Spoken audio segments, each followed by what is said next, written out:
Alors dans cette vidéo, on va s'intéresser à l'oral 6 qui est énoncer et démontrer le théorème mettant en relation extrémum et dérivée.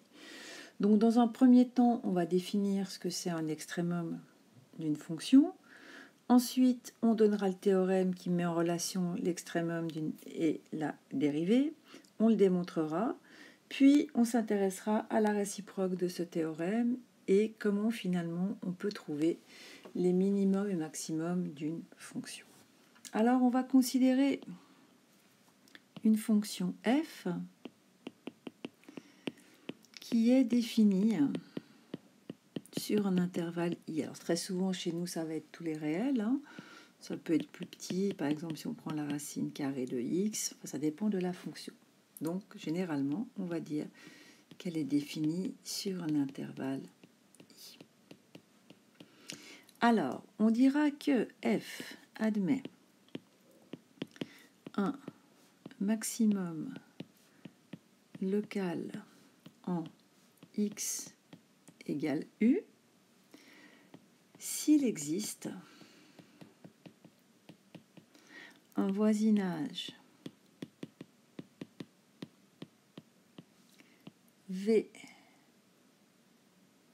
de u où f de x est plus petit ou égal à f de u pour tout x appartenant à ce voisinage. Et excusez-moi, voisinage, il y a un seul n.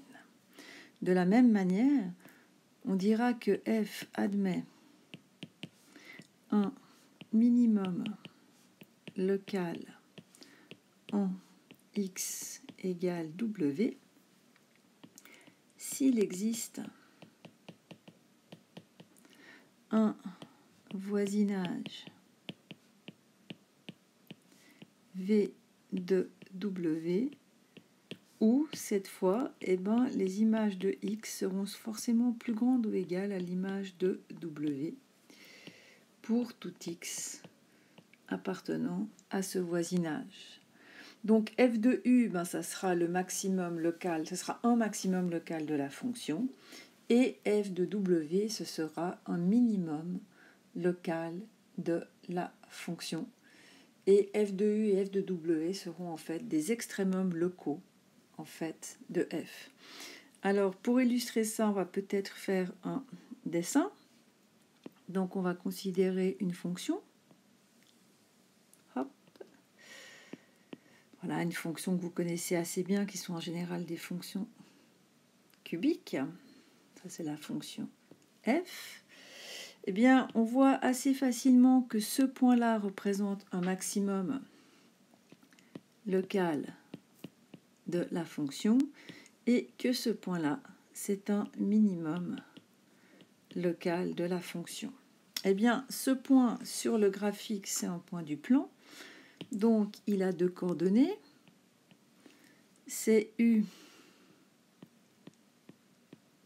f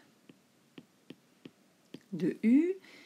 Et pour le minimum, c'est la même chose. Sa première coordonnée, ça sera w.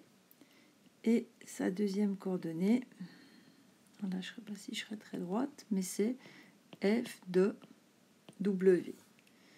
Donc, si on prend un voisinage autour de u, par exemple, on peut prendre ce voisinage-là, c'est tous les x qui sont ici. Eh bien, si on regarde les images de tous ces points, pour tous ceux qui sont en fait dans cet intervalle, on voit bien que l'image de tous les points sera forcément, donc si je les mets en bleu, toutes ces images qui sont sur le graphique seront plus petites que f de u. De même, si on prend un voisinage autour de w, eh bien, on voit là aussi que si je prends des images, pour n'importe quel point dans ce voisinage, si je prends les extrémités, mais je peux prendre aussi là, je peux prendre aussi là. Les images, on lit leur valeur sur l'axe des y, n'oubliez jamais. Donc là, j'avais pris les mêmes, donc ça, on peut dire que c'est x. X, ça c'est f de x, eh bien on voit bien que dans le minimum local, ben, si on fait le même raisonnement, toutes les images en fait seront plus hautes que l'image de W. Voilà, c'est comme ça qu'on définit un maximum local et un minimum local d'une fonction. Et on parlera globalement des extrémums d'une fonction quand on parle des minimums et maximums d'une fonction. Maintenant que nous avons défini la notion de minimum local et maximum local, on peut en venir au théorème qui nous intéresse, qui nous dit soit f une fonction définie au voisinage de A, si f est dérivable en A et si f admet un extrémum local en A, alors la dérivée de f en A est égale à 0. Alors, si on illustre ce théorème par ce graphique, eh bien, on voit que la fonction f est bien dérivable en A1 et en A2. On voit aussi que f admet un minimum local en A2 et un maximum local en A1. Et si on trace les tangentes à f en A1 et en A2, eh bien on voit que ces tangentes sont horizontales. Ça veut donc dire que leur pente est égale à 0. Et on sait que la pente de la tangente AF au point A, c'est égal en fait à f' de A. Alors, avant de démontrer le théorème, on va simplement expliciter en fait les hypothèses et surtout, on va quand même préciser qu'on va faire la démonstration pour A étant un maximum local de A. Donc la démonstration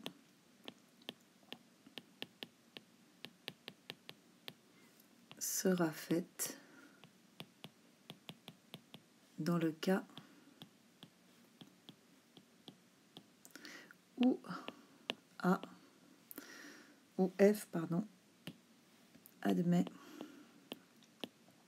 un maximum local en A. Alors comme je l'ai déjà dit, avant de passer à la démonstration proprement dite, on va simplement expliciter les hypothèses qui nous intéressent. Et ce qui nous intéresse fortement, c'est qu'on a dit que f est dérivable en A. Et donc ceci, ça veut dire que f' de A est égal à la limite lorsque x tend vers A de f de x moins f de A sur x moins A. Eh bien, cette limite, elle doit donc exister et appartenir à R. Et dire que cette limite existe, ça veut dire que si on calcule la limite lorsqu'on s'approche de A par la gauche, eh bien, cette limite doit être égale à la limite lorsqu'on s'approche de A par la droite. Voilà. Une limite existe si la limite à gauche est égale à la limite à droite. Deuxième hypothèse, on va dire que f admet un maximum local en x égale a. Et à nouveau, si on l'écrit sous forme mathématique, ça veut dire qu'il existe un voisinage V de A tel que pour tous les x qui sont dans ce voisinage, f de x est plus petit ou égal à f de A pour tout x appartenant à V. Ça, on peut aussi l'écrire autrement. Ça veut dire que, que f de x moins f de A est plus petit ou égal à 0 pour tout x appartenant à V. J'ai simplement passé l'image f de A à gauche de l'inégalité. Voici, donc ça, on a fait expliciter nos hypothèses et maintenant on va passer à la démonstration.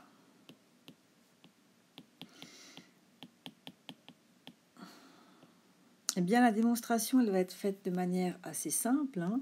On va simplement regarder ce qui se passe à gauche de A et à droite de A.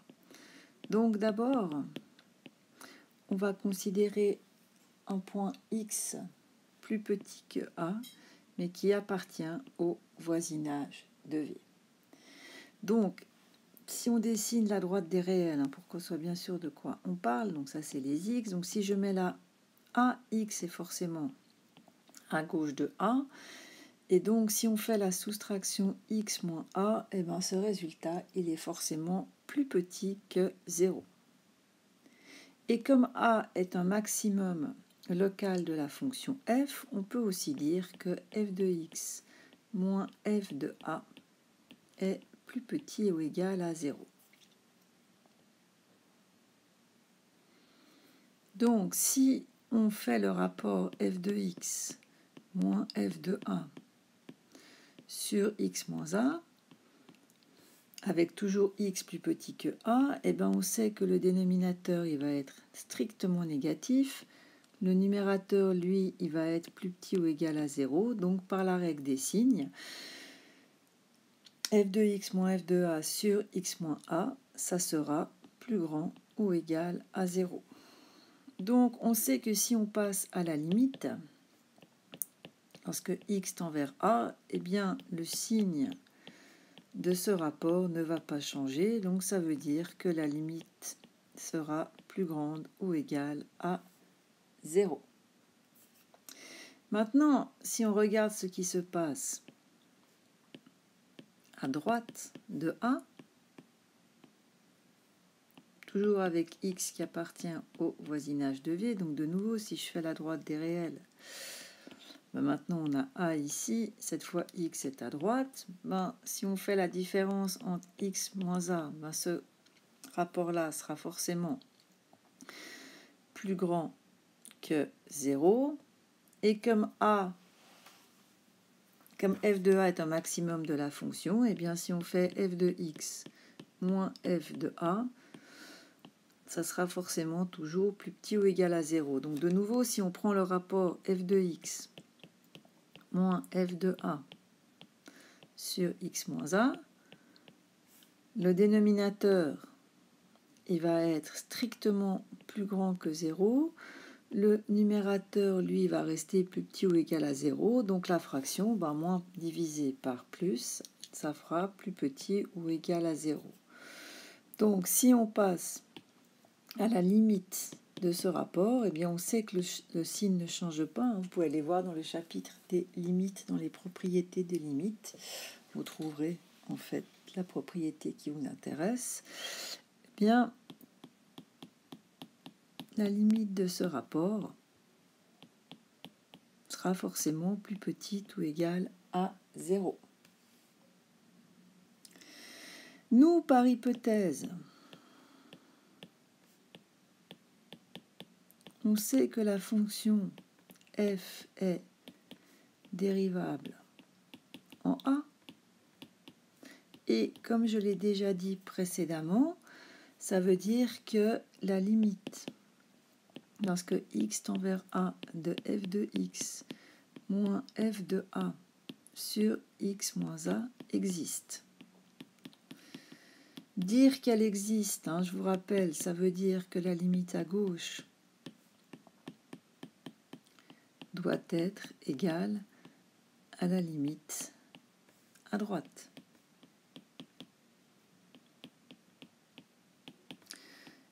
Dans notre cas,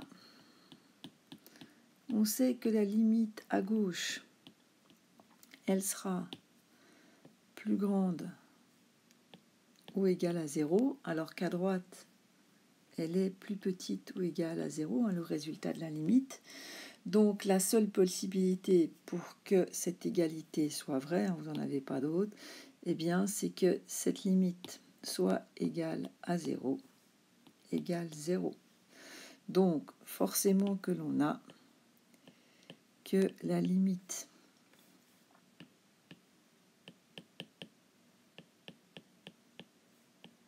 c'est la seule possibilité qui vérifie les deux inéquations, doit être égale à 0. Et cette limite, je vous rappelle que ça veut dire que la dérivée de f en a est égale à 0. Donc on a bien démontré que si f est dérivable en a et que si f admet un maximum local en a, alors f' de a est égal à 0. Alors juste, si on faisait la démonstration, ça je le fais un peu en abrégé, si on fait la démonstration pour un minimum local, qu'est-ce qui va changer dans nos rapports?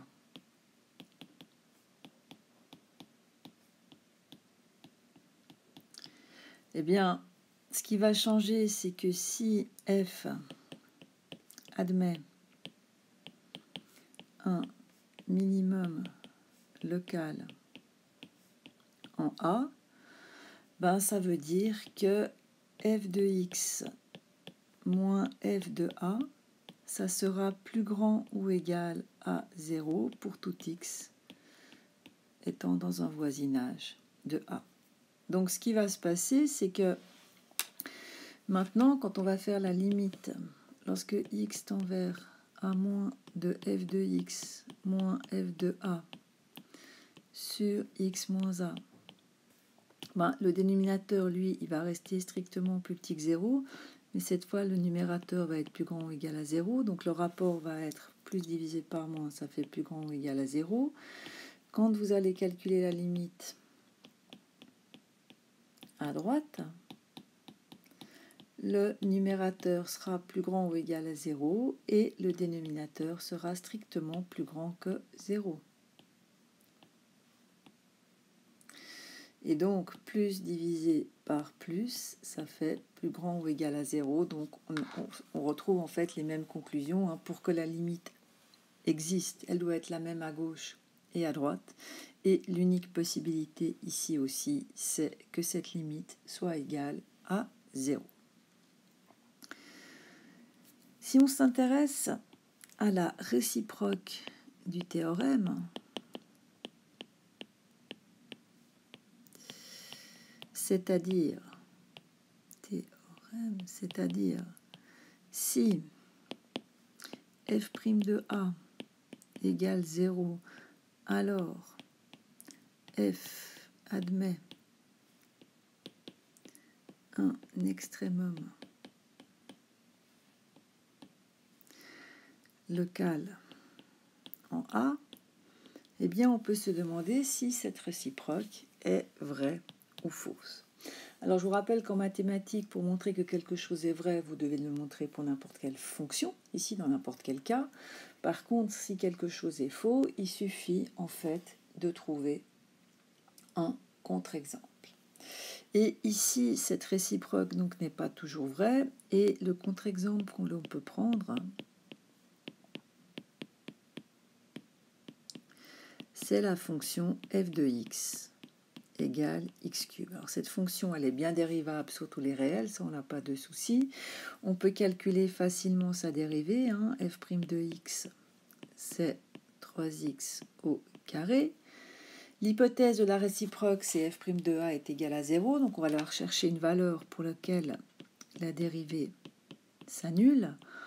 Ici, il n'y en a pas beaucoup, il y en a essentiellement une, c'est x égale 0. Or, si on dessine la fonction x cube, eh bien, on s'aperçoit en fait que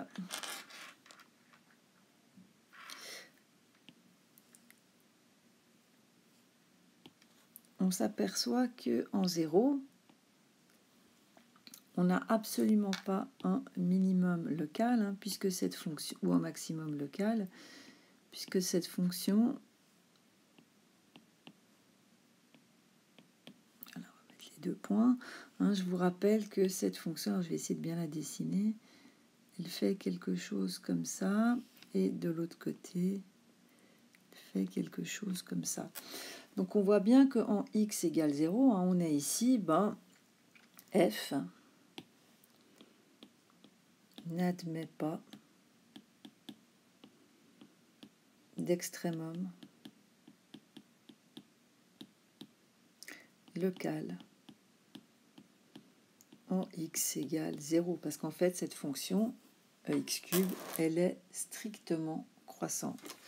Et on dira en fait que 0 est un palier de f.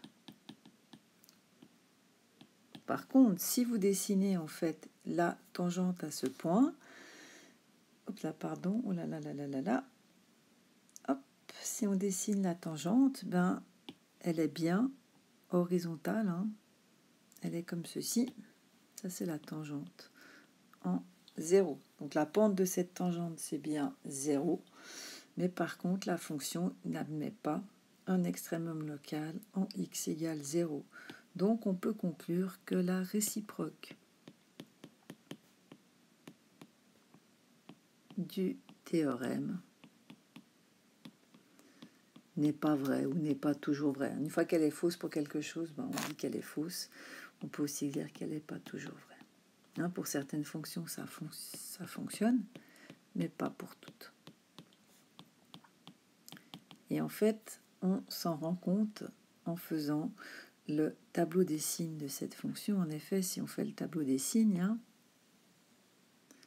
de la dérivée d'abord, hein, je vous rappelle que faire le tableau des signes de la dérivée, ça vous permet de trouver en fait où la fonction est croissante, où la fonction est décroissante, où la fonction s'annule. Ben, si on prend là, donc 3x carré, ben, c'est une fonction qui est strictement positive, plus 0, plus grande que 0, hein, c'est une parabole qui est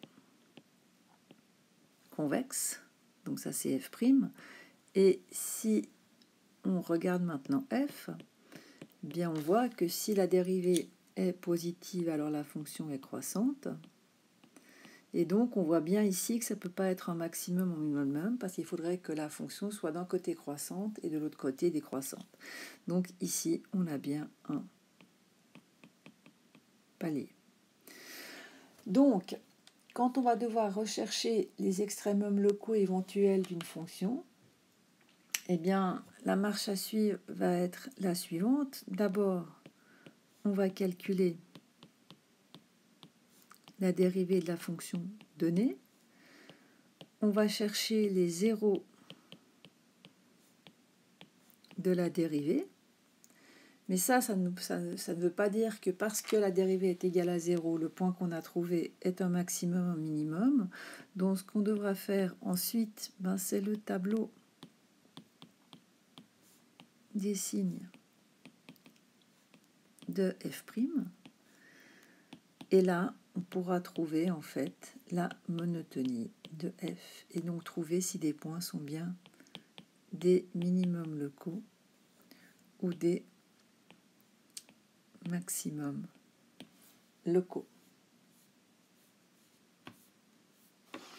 Alors, si vous avez le temps dans cet oral, vous pouvez même prendre un exemple hein, pour montrer comment vous faites cela. Mais a priori, je pense que là, vous n'aurez quand même pas trop de temps. Donc, il faudra peut-être vous arrêter là. Ou alors, vous prenez, par exemple, je vais quand même vous donner un exemple, comme ça, vous l'aurez, hein, si vous devez illustrer. On peut prendre, par exemple, la fonction f de x égale x cube plus x carré moins x plus 2. Si je vous demande de chercher les extrémas de cette fonction, et ben on calcule d'abord la dérivée. Ça va faire 3x carré plus 2x moins 1. Et cette dérivée, on peut l'écrire, c'est 3x fois x plus 1 moins 1. Donc si on cherche les zéros de cette fonction, ben, ça sera x égale 1 tiers ou x égale moins 1. Donc les maximums ou minimums locaux éventuels de cette fonction sont forcément soit en 1 tiers, soit en moins 1. Et pour être sûr, il va falloir faire le tableau des signes de la dérivée en mettant ces deux zéros. Donc la dérivée, c'est une parabole qui est convexe, donc elle sera positive d'abord, nulle en -1, négative entre ces deux zéros, et à nouveau positive, donc la fonction f de x, elle sera d'abord croissante, ensuite décroissante et à nouveau croissante. Donc là, on sait déjà qu'on aura un maximum et qu'on aura un minimum. Et n'oubliez pas que pour trouver la valeur maximum de la fonction et la valeur minimum de la fonction, il faut remplacer x par -1 et par entière dans la fonction de base, c'est-à-dire f. Voilà.